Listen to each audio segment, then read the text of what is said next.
This is not Earth, but my world. I have been chosen to be a god of this world, but I might be erased because there are 27 other gods like me. Thus, I need to gain the recognition of the creatures of this world and generate faith. Only if the number of believers increases can I win in this divine selection competition. Otherwise, the only outcome waiting for me is death. Ranking first. A man named Nebula is a top player of a game called The Lost World. In the game, he developed technology and defeated the second-ranked player, Hegemonia, becoming the first to complete all achievements. Just as he was lamenting the boredom of the game, a mysterious email suddenly appeared on his screen. Amazing achievement. So far, you are the only one who has cleared all achievement. Thank you for enjoying Lost World so far. Lost World, which was in early beta access, is now scheduled to be officially released. Player Nebula can enjoy the game before the official service. Would you like to start? Looking at the invitation in front of him, Nebula didn't hesitate and decisively clicked the yes button. But when he opened his eyes again, he found himself in a ruin-like square, which made him very confused. Was he dreaming? At the same time, a voice interrupted his thoughts. Then, a mysterious woman appeared in front of him. She knew all about Nebula. Looking at the puzzled Nebula, the mysterious person signaled him not to be nervous, as he wasn't the only one who had come here. As she slowly raised her hands, a blue planet floated in midair. Could it be Earth? Nebula wondered, but he quickly dismissed the thought, because he had seen the scenery of that continent many times. The game Lost World, and everyone present might become a true god. Lost World is not just a world that exists in the game. This land was abandoned by the gods because of something that happened in the past. On that planet, there once was a splendid civilization where different races lived in harmony. However, for unknown reasons, the gods left it. Now to them, it's time to welcome the new gods. The purpose of creating the game Lost World was to find suitable new candidates for that planet. And its nature is just like the rules in the game. If you work hard to generate faith among the natives, you can become the only god on this planet. And you can do anything you want. All the desires you've ever dreamed of. It is feasible as a god of that world. Hearing this, Nebula felt incredulous. What if I choose to give up? The mysterious person also explained, if you give up now, you will return to your everyday life and lose the memory of this place. Once you join the game, you cannot quit, and there are only two outcomes: disappear or become a god of that world. After explaining the rules, the mysterious person announced that anyone wishing to give up must do so now. Then, the mysterious person took out strange cards. This is just like the Lost World. Choose a small area to start your game. Nebula realized it really was just like the game. However, he couldn't help but wonder if others were already giving up. He began counting the number of people present. 1, 2, 3. Soon, the count had dwindled to 27. Nebula guessed that they were inviting candidates according to the game's maximum number of players. As the top-ranked player, Nebula was the first to choose a card. Upon receiving the card, he was also teleported to the starting area of the game. However, he was very frustrated, not expecting that being the first to draw a card, his luck would be so bad. It turned out that he drew the area with the lowest win rate, a small insect region, and he could only control creatures of the insect type. It's unfortunate, but also fortunate, because this location is in a remote area on the eastern part of the continent, which means there are few wars here, allowing him enough time to develop. In this sense, relying on insects would be a good starting line, such as against those frogmen. But what troubled him was the number of tribes. As a starting tribe, it is not easy to develop faith, especially facing a number of 500 frogmen, and his initial faith value was only 10 points, which had no effect on these well-fed frogmen at all. Therefore, he had to find a new target. Soon, he discovered some lizardmen. They also feed on insects and can survive here even without water. After careful observation by Nebula, a young, severely injured lizardman caught his attention. These lizardmen were a primitive tribe, and this young lizardman was likely ousted in a power struggle. The more he felt abandoned by this world, the more he yearned to change his destiny. Well then, let's start with him. In this desolate area, trees are already a scarce resource, let alone food. But just then, the lizardmen suddenly became very excited because they found an injured antelope. The young and strong lizardmen rushed over first, while the old, weak, and sick could only wait for them to finish eating, getting a small portion of the remaining bones. However, some lizardmen believed that food should not be shared with those tribe members who were about to die. It turned out that they had previously encountered a saber-toothed tiger. Rakrak was severely injured while protecting the tribe, so some tribe members believed that he should not be abandoned. The scene shifts, and night falls. At this moment, all the lizardmen were resting, but just then, Rakrak was awakened by a sound. When he saw the source of the noise, it was a butterfly, which he found very strange. He felt as if something was calling him, so he immediately followed. When Rakrak reached the summit, he found beetles piled up like a mountain. He looked incredulously at everything before him, thinking, could this be a miracle? After receiving this gift of food, Nebula successfully won the faith of the lizardmen. Because these beetles became their hope for salvation, he took this opportunity to prepare for the next step of his plan. Meanwhile, the lizardmen tribe had concluded this was divine guidance and began calling him the nameless beetle god. After acquiring so much resource for the tribe, Rakrak's status among his people was elevated. At this time, he saw the butterfly's guidance again. However, when the other tribespeople learned that the butterfly was guiding them toward the cold lands, they hesitated and tried to persuade Rakrak to try another direction. But Rakrak insisted on following the butterfly's guidance. He believed that aimlessly searching in the wilderness was futile, and it was better to trust in divine guidance. Meanwhile, Nebula observed silently from behind. He knew that the Lizardmen still lacked enough faith, so he could not directly interfere with their decisions. If they believe in me, they will experience a future beyond their imagination, Nebula thought. Rakrak followed the butterfly's guidance and soon discovered a desert oasis. He was convinced that the nameless beetle god had led them to a sacred place. At the same time, Nebula's divinity level was elevated. The small area's bug level was raised to level 2, and he received the blessing of bugs, which significantly enhanced Rakrak's abilities. Rakrak, do you want to know what I want? Then deliver my will to your people. This blessing will help you. The scene shifts, and night falls. By then, the upgraded Nebula had gained the ability to enter their dreams. He needed Rakrak's help to craft an image of a god. Then, an image of a buffalo's skull appeared in his dream. This was the appearance of the nameless beetle god. The next morning, Rakrak announced to his people what he had dreamed last night. They needed to hunt a wild buffalo and use its bones to create the image of the nameless beetle god. However, the tribespeople seemed to disagree with his approach, as the buffalo herd was too dangerous for them. Rakrak understood everyone's concerns but still firmly believed in his idea and decided to go alone to complete the task. The tribespeople were all incredulous, but Rakrak reassured them not to worry, for he had received the god's blessing. Not only had his injuries healed, but his strength had also increased. After speaking, he threw a javelin, which effortlessly pierced a large tree dozens of meters away, shocking everyone. Just then, a herd of buffalo passed by below the mountain. Realizing this was divine guidance, Rakrak charged at the herd alone. With just one spear, he easily hunted a buffalo. Seeing this, the tribespeople came forward to help process the buffalo. By evening, Rakrak had made an image of the nameless beetle god out of buffalo bones and led his people in a sacrificial ceremony to thank the nameless beetle god for his gifts. The nameless beetle god, please accept our offering, no matter how inadequate it may be. Please accept our offering. Although it was a hasty and clumsy ceremony, their sincerity was heartfelt. Nebula's faith value was greatly increased as a result, making him feel that it was all worthwhile. Previously, Nebula had used wild grass to lure the buffalo herd down the mountain to provide resources for them, but what he didn't expect was that they would eat the calves as well. At this stage, it was difficult to expect them to grasp knowledge and skills related to herding. The population support of this oasis was not high, and it could only be maintained for a few years at most. Currently, they had no concept of agriculture or ranching, and the coming times might be very tough. It was simply too difficult for them to grasp certain knowledge on their own. However, due to the rules restrictions, Nebula could not directly tell them the solutions, so he quickly thought of a method, but it would take a long time to implement. The scene shifts to a few days later. One night, Rakrak had a strange dream where he saw the altar shaking, as if hinting that something significant was about to happen. He then climbed up the altar. Under Nebula's guidance, Rakrak's tribe was strengthened. Their skin color evolved from light blue to dark, and Rakrak firmly believed that this was the divine protection and guidance. Just as he felt the altar shake again, he saw the approaching powerful enemy. A tribe was coming in their direction. Judging by their skin color, they were Rakrak's former tribespeople. More importantly, their leader looked very powerful because he was riding a terrifying drake. Looking at their numbers, it seemed that the entire tribe had come, which also meant that their original homeland had been exhausted of resources. Rakrak guessed that they were perhaps just passing through, but since their location required climbing to the mountain's summit to see the full picture, and the patrol team was overly enthusiastic, they prematurely exposed their position. The patrol team also warned them not to pass through this area. The leader did not expect to encounter this kind of unexpected surprise, suggesting that these people were not familiar with the surrounding environment. Rakrak reassured his people not to be nervous, thinking that this might be the arrangement of God. Are you saying this is a test from the god? Rakrak gave a positive answer. He believed this was not only a test but also a mission. Our mission is to accept and save them. After all, they are just like us. Just then, the butterfly appeared again. Is this also the will of God? Although it was hard to guess further, he firmly stated, I will do my best to convey your will. Watching Rakrak's actions, Nebula realized that he had understood his intentions. Rakrak's tribe and the blue-skin tribe must unite to strive for population growth and technological progress. What surprised Nebula was that Rakrak had made this decision on his own, without guidance from dreams. Was it because his willpower was strong enough? It turned out that Rakrak's willpower had reached an astonishing 14 points. Nebula was very reassured. If Rakrak could grow into a leader with a high degree of self-will, he could develop civilization autonomously rather than relying entirely on player control. This way, Nebula could effectively express his intentions. Faced with the patrol's warning, the leader did not take it seriously, instead trying to extract information about the territory from them. Rakrak stepped forward slowly, telling him, here there are water resources and food, and a deity. This is the territory of a nameless beetle god. However, the leader clearly did not understand what he was saying, gestured for them to leave quickly, and been warned. We have many soldiers. If you are a leader, you should know what to do. Rakrak shook his head helplessly, saying, I don't want to start a war with you. Those who have lost their homes can embrace the deity, and you will receive the deity's favor. Hearing this, the leader laughed loudly. You are the one who doesn't know how to scheme. Rakrak was not moved by his mockery, instead firmly saying, perhaps you are right, but you do not know the deity. As soon as the words were spoken, the drake launched an attack on Rakrak. Facing this behemoth, Rakrak knew he needed the deity's blessing. At this moment, he was praying, hoping the deity would grant him courage and strength. However, he underestimated the strength of the drake. With just one strike, it broke his spear. The leader then sneered and said, you can go die now. Nebula silently observed from the side. Just then, a message prompt appeared. Civilization clash. Two different tribes came into contact. Both tribes' experience points increased significantly. This message prompt came just in the nick of time. Area, Lizardmen level 1. You've been paying a lot of attention to one tribe. These tribes are now part of your territory. New skills are available. Would you like to use it? Nebula decisively pressed the yes button. Instantly, a beam of light descended from the sky, landing on Rakrak. At the same time, the drake's claws heavily struck towards him. The leader thought Rakrak had been smashed into a pancake, but to his surprise, he hit nothing. Blessed Rakrak felt an unprecedented strength. The leader sneered, saying, I don't know how you dodged that, but you won't escape a second time. At this moment, Rakrak felt no fear. He knew that even without divine power, he had the confidence to deal with the leader. However, the biggest threat at the moment was the drake. The drake's strength value was 87 points, while Rakrak's strength was only 30 points, with an additional 30 added. But with the blessing of the enhanced physical strength skill, his strength had significantly increased. The divine power boost increased the maximum power of ordinary strength by 200 times. Simply put, Rakrak's strength had now reached 630 points, far surpassing that of the drake. This vast disparity in strength left everyone shocked and awed. Rakrak defeated the drake with just one strike, and everyone realized that no one could do this except those blessed by the deity. However, the leader still seemed unconvinced. He picked up a short sword from the ground and attacked Rakrak. Faced with the leader's stubbornness, Rakrak did not hesitate to give him a heavy slap, sending him to his knees, unresponsive. Who's next? Seeing this, the others laid down their weapons and surrendered. Just then, the blessing's duration also came to an end. Rakrak looked at his body, feeling incredulous. It was as if a deity had possessed me just now. Nebula, watching Rakrak's performance, was also very satisfied. The scene shifts, and night falls. Rakrak sat by the campfire, pondering what path to take next. Since the number of new joiners was 6 times that of their original tribe, he realized that the small oasis could not sustain so many people. Therefore, they must venture out to breed a stronger civilization. After experiencing a nomadic life, Rakrak understood that without a steady supply of resources, this oasis could not last long. To ensure the continued development of civilization, they must find new paths for development. The integration with another tribe also made Rakrak realize that this brought him many different talents. The next day, Rakrak found a blacksmith who knew how to make iron tools and asked him about the conditions and materials needed to make weapons. The blacksmith told him, if it weren't for the leader's stubbornness, I could have made better tools long ago. He explained that making iron tools required a lot of wood to burn special fuels. Rakrak looked at the short sword in his hand, thoughtful. Good tools can not only improve hunting efficiency but also enhance the tribe's overall combat capability. He said to the blacksmith, I will consider it and give you an answer tomorrow. After the blacksmith left, a one-armed lizard man walked in. It turned out he had heard that Rakrak was looking for a guide and decided to offer his help voluntarily. Rakrak then asked the question, you must have been wandering, right? The one-armed man smiled and nodded, saying, yes, this is an old body that wanders around, just looking for a place that will accept it. He said that through this process, he had learned how to discern directions. Hearing this, Rakrak became very curious. What makes you so confident? The one-armed man looked up at the sky, then pointed upwards. My answer is up there. Time passed, and before they knew it, it was late at night. Rakrak also looked up, guessing the answer was the stars. The one-armed man confirmed his guess. Although he was not sure if the stars really moved, he could tell directions by the stars. If you know the path of the stars, you won't easily lose your way. Looking at the vast starry sky, Rakrak felt immensely awestruck. The one-armed man decided to teach him how to identify positions by the stars. In the one-armed man's understanding, the stars do move and change with the seasons. The one-armed man told Rakrak, then I will check again at the same time tomorrow. After the one-armed man left, a guard responsible for watching the drake found Rakrak. After feeding it today, it has become much more docile. It turned out that before this, the drake was very aggressive towards anyone, and the guard could do nothing about it. But after Rakrak appeared, the situation with the drake changed dramatically. When the drake saw Rakrak, it actually trembled with a fear that came from deep within, making every one of its movements cautious. The drake ate the food provided by Rakrak. At the same time, Rakrak signaled to it to be quieter in the future. Afterward, Manon indeed became much more docile. Rakrak thought to himself that God kept Manon alive for a reason. They just hadn't discovered it yet. But the guard came to Rakrak actually for other matters. He said that while feeding Manon at noon, he had an inspiration, since we contain powerful creatures like the drake, surely similar creatures can also be tamed. Rakrak encouraged him to express his opinion. The guard then pointed to the herd of wild buffalo below the hill. On the other side, Nebula received a prompt. Rakrak's tribe has noticed skill herding. It is recorded that human history at one point split into two branches. Some humans took charge of agriculture, while others handled livestock. Although this is not truly a primitive society, the game's development direction is consistent with reality. The origins of all major civilizations are in river basins, greatly facilitating agriculture. However, the Lizardman tribe chosen by Nebula is different. They possess strong bodies and a high environmental adaptability, needing more of a pastoral lifestyle rather than mere agriculture. With just a little guidance, their civilization's development speed could be greatly increased. The development of manufacturing gave their progress wings. With Rakrak's support, the blacksmith obtained materials for forging stronger iron tools. Thanks to the blacksmith's efforts, they were finally able to produce basic iron tools. Although these iron tools might still be softer compared to carefully crafted bronze tools, they represent a huge advancement compared to the stone tools previously used by Rakrak's tribe. The emergence of iron tools will provide significant assistance to their development. What Nebula did not expect was that he would gain an unexpected boon: astronomy. Although the current knowledge is still too primitive to be called astronomy, astrology might be a more suitable term for it. However, in the distant future, this discipline will pave the way to change the world. Rakrak looked up at the starry night sky, and he finally understood why the one-armed man said that the stars are the guides of the sky. Although the stars seem unpredictable, they can clearly point the way for the future. After obtaining sharp iron tools, Rakrak decided to gather everyone to express his thoughts. God have brought us to this land for a long time now, even allowing us to meet our former tribespeople. It was God who let us survive, while those driven into the wilderness will die there. But what God wants is salvation, not exclusion. We survive in order to shelter more people, because this is the directive of God. So I have decided, when dawn comes, we will leave this place and seek more resources. Then, Rakrak signaled to the one-armed man to pass on the knowledge of watching the stars to others, and told them about the place they were about to go to. The one-armed man pointed in the direction of the rising sun and said, "After dawn, when the morning sun rises, we will head to the right of the sun and walk for 10 days. Then turn right along the rotten lake and walk for 15 days, and continue through the desolate mountain roads and valley paths for 3 days. Eventually, we will reach our destination, an endless forest with more food and resources. Simply put, it's a good place to live." After the one-armed lizard pointed out the direction, Rakrak went up the altar. Then, he asked Yer why they hadn't eaten the wild buffalo. Faced with Rakrak's inquiry, Yer seemed very puzzled, thinking he had done something wrong. He explained nervously, "I wasn't very hungry at the time. Everyone was busy catching the wild bison, and I didn't eat any." At this moment, Yer seemed somewhat bewildered, because I wasn't thinking much at the time, just that my stomach wasn't hungry. If I had eaten then, I wouldn't know if I could eat it when I was really hungry. That's what I thought. Hearing this, Rakrak affirmed his actions. "Although you really want to eat beef now, you must prepare for the future," he said, and asked Yer if he could persevere. Yer firmly answered, "As long as I don't starve, I am willing to do so." Very well. Then, he decided to entrust everyone with a greater mission. A sharp spear appeared before everyone, and they were all incredibly shocked, because before, even the leaders hardly had such fine weapons. This is a reward for those who can overcome their own appetites. Everyone was very satisfied with his reward, which also made those who had not received a reward think of striving for it. They wanted to do better. At the same time, Rakrak picked up a piece of buffalo bone and wore it on his face. He did this to make his people understand that they bear the responsibility of protecting the tribe, because in this wilderness, dangers are everywhere. Soon, a group of warriors armed with buffalo bones appeared before everyone. Each of them kept the nameless beetle god in their hearts. The nameless beetle god will be with you. However, at this moment, Rakrak understood that this was not a directive from the god, but his own decision. He knew that if they stayed here, it would only be a few years before they repeated past mistakes. Going out is the only way. Please forgive me, dear nameless beetle god. Nebula knew everything about the Lizardman tribe. He knew that Rakrak would do this, otherwise, he could not have become a priest. Attribute update. Reliability from 4 to 7. Warrior level from 2 to 3. Leadership from 7 to 14. Priest level from 1 to 2. With Nebula's help, Rakrak's abilities were significantly enhanced, nearly doubling in all attributes. So far, you have done well and not disappointed my expectations. From now on, you will be a qualified leader. The scene shifts. A few days later, the Lizardman tribe struggled through the wilderness for 3 days, the intense heat making even the drake struggle to keep up. When the drake lay down tired, everyone came forward to check, and the one-armed man speculated that it was probably too tired. Seeing this, Rakrak signaled everyone to rest in place for a while. At this moment, he was also filled with worry, because the remaining food was running very low. We can only hope for God to perform another miracle. Just then, a tribe member who had gone scouting hurried back, signaling that they had encountered other tribespeople ahead. It was a group of goblins. The goblins left their previous location very happy, because there was a terrifying monster living there. However, when they saw a group of powerful lizard men appear before them, armed with well-made weapons. The goblins were instantly stunned. They immediately dropped their stone tools, chose to surrender, and handed over their remaining food. I think there's been a misunderstanding. We just wanted to leave this canyon as quickly as possible to find some food in the wilderness. Rakrak became curious and asked what forced them to leave their home. The goblin leader pointed to the mountains behind them and said, "We used to live there until a monster suddenly appeared." Rakrak's brow furrowed because the monster seemed to appear in the direction they were about to head. Nebula, seeing all this, also realized that this was indeed a formidable enemy, the giant crustaceans. The giant crustaceans'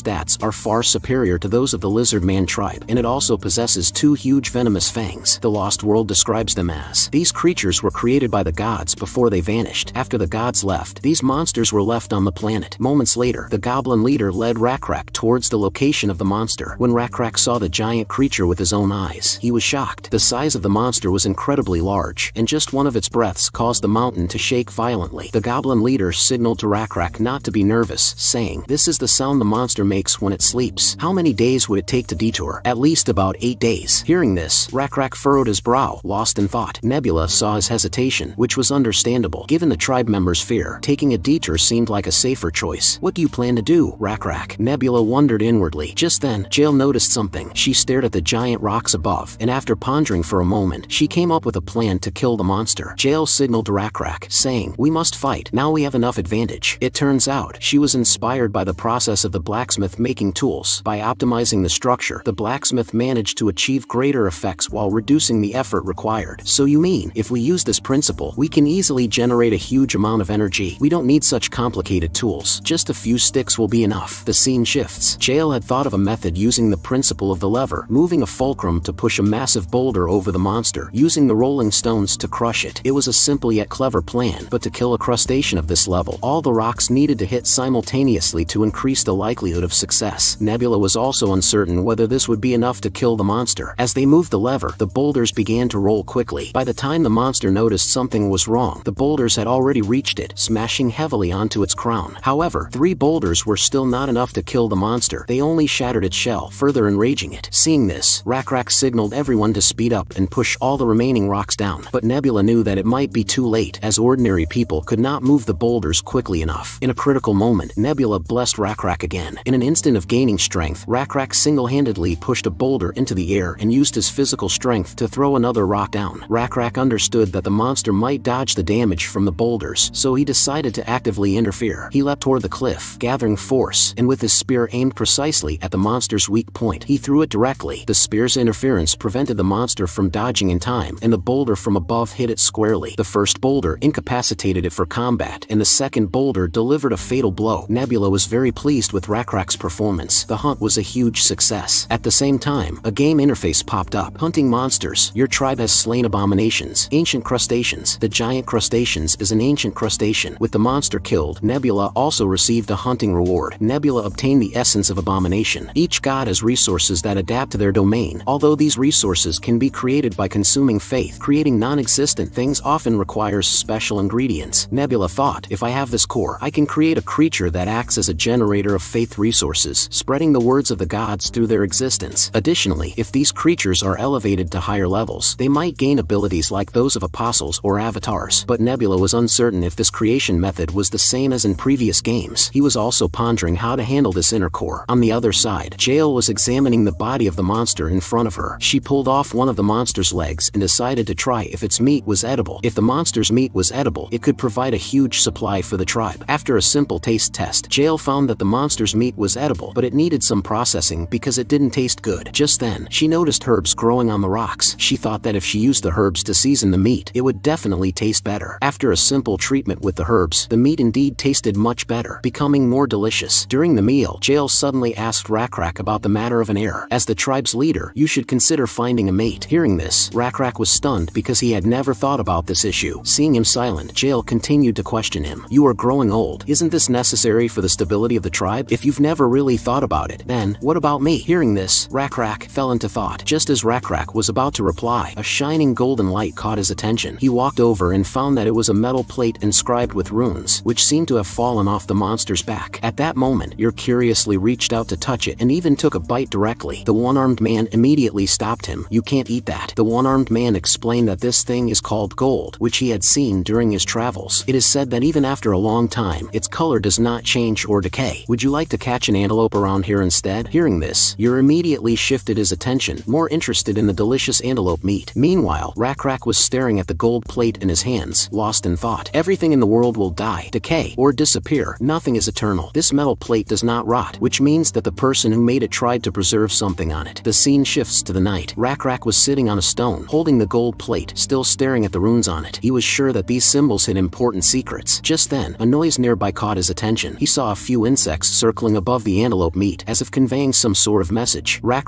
carefully observed the insects' movements and found that their trajectories were very similar to the symbols on the gold plate. Following the insects' hints, he re-engraved those symbols on the soil and soon discovered its secrets. The scene shifts to the morning. Rak shared his discoveries with Jael first thing. He carved two symbols on the soil, one representing male and the other female. Between them, he added a symbol in the shape of a small stream, meaning to become mates. This is my answer. Rak, do you know what this means? Yes, I know. As a result, the Lizardman tribe invented writing and created their own script. These are achievements that typically take generations to accomplish, yet they were achieved in the early stages of the tribe. For Nebula, this was undoubtedly a huge advantage. At this time, the Lizardman tribe was celebrating a festival. On the surface, it seemed like just an ordinary hunting event, but in reality, it was the Lizardmen's way of celebrating a wedding. Capturing the largest prey as a gift for a spouse symbolized their strength and loyalty. Nebula looked forward to the future that Rak and Jael as mates would lead the Lizardman tribe towards. The scene shifts to a few days later. After ensuring a supply of food, Rak decided to lead his people out of the forest. He told the goblin leader that the threat had been cleared and they could continue living there. The goblin leader expressed sincere gratitude for Rak's help. Without your help, we might have had to continue wandering in the wilderness. Then, he introduced his child and mentioned that his child was very familiar with the terrain and willing to help Rak navigate. There are many wild animals and traps in the forest. He can help you avoid dangers. The scene shifts. The Lizardman tribe found some strange footprints on the ground along the way. Rak, seeing such marks for the first time, immediately asked the experienced one-armed man, "Do you know what these are?" The one-armed lizard recognized them immediately as frogmen's footprints. He explained that frogmen are an extremely cunning species, with both good and bad among them. Since they came scouting, it means they must have experienced combat. From these footprints, there are at least 5 or more. They must be from a tribe even larger than the Lizardmen. Afterwards, Rak decided to return to the camp first. The first thing he did upon returning to camp was to double the size of the camp area and deploy many more scouts and border guards. While ensuring tasks were assigned, he also emphasized the fair distribution of work to maintain internal stability in the tribe. Rak knew that another tribe was definitely watching them, so he prepared in advance. A few days after they moved their base, they no longer encountered frogmen. During this time, they made extensive preparations to ensure the safety of the tribe. Nebula felt proud of this. He believed that few players could be more successful than him. The Lizardman tribe not only developed livestock farming, their housing and lifestyle were also rapidly evolving to adapt to the changing environment. Most fascinating was that they soon established the concept of writing. These characters were shared among tribe members and, combined with traditional hunting marks and symbols, they drew a primitive map. Rak also recorded the harvest of each person that day, which not only improved individual efficiency but also significantly increased food production. This change can be described as a qualitative leap. On the other hand, the locust population was also steadily growing, and now Nebula's insect territory had reached level 4. Nebula found it unbelievable, a development method he could not have imagined in his dreams. Insects on other continents are reproducing quickly. Should I try to benefit from this situation? Nebula wondered. Rak's abilities and the tribe's status were now above average, but this was just the beginning, because what happened next was going to be more dangerous than any crisis they had faced before. Just then, Yer came running to Rak in a panic. Frogmen have come to visit. Moments later, a group of frogmen appeared before Rak.